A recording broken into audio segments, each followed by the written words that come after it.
Hello, magandang araw po sa inyong lahat. Narito na naman ang iyong Mommy Best Serious para sa Memo ni Mommy.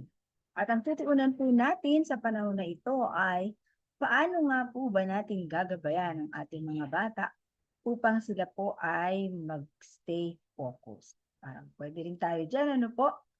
Sa mundo po natin ngayon na napakarami pong pang-abala, pang-tawag pansin at kung ano-ano pa po ay talaga pong napakagandang skill or kakayahan na turuan po natin silang maging focus. Hindi yung kung saan-saan napupunta ang kanilang attention at dahil diyan ay nawawala po sila sa dapat nilang pagtuunan ng mga bagay-bagay. Unang-una, titingnan po natin ang edad ng ating mga anak. Dahil kapag po sila ay batang-bata pa, mga toddlers, ay talaga pong maikli ang kanila pong kakayahan na magkaroon ng focus. Kaya dapat po sila ay pagbibigyan pa at uunawain. Ang maganda sa kanila, bibigyan sila ng mga susunod na gawain para po alam nila kung ano ang kanilang nararapat na gagawin. Gano'n din naman po dahil bibigyan sila ng gagawin, mahalaga rin po to remain focused ay ang magkaroon tayo ng routine. Yung po bang ano yung gagawin kada oras na hindi yung laging parang nakalutang at walang alam na gagawin at wala lang, lilipas ang oras, wala pong naa-accomplish. So maganda po na meron tayong routine at kapag nakita natin ng bata na halimbawa ay 10:00 ng umaga at siya po ay mukhang walang ginagawa, then we can refer to that routine para alam po niya. Yan. At gano'n din naman po, maganda rin kung sila ay bibigyan natin ng pagkakataon na bumuo ng sarili nilang plano, lalo na po ang medyo mga may edad na pong mga bata.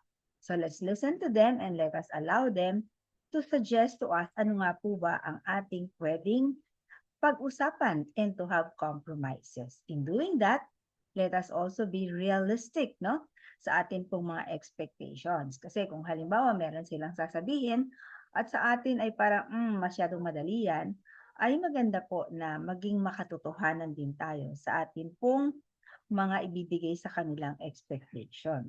At maganda rin po na sa kanila pong pagtuon at sa kanilang pagtupad, pagkalima, ika nga, doon sa ating pong mga napag-usapan for them to be focused ay iwasan po natin yung meron tayong alam na natin reward. So, anak, kapag ka nagawa mo yan, kapag nag-focus ka na ito, meron ganito.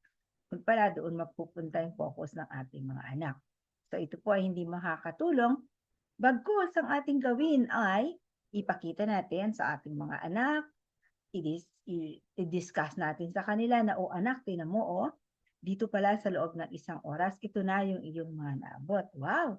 Ang dami mo palang kayang gawin kapagka ikaw ay talagang nagtuon, naglaan ng oras at binigyan mo ng panahon." Yan po mga ilang bagay-bagay, mga paalala na naman sa isang praktikal na paggabay sa ating mga bata patungkol sa pagkakaroon po nila ng focus and to really keep focusing para po sila maka-accomplish. Mommy Beserios po para sa Memo ni Mommy.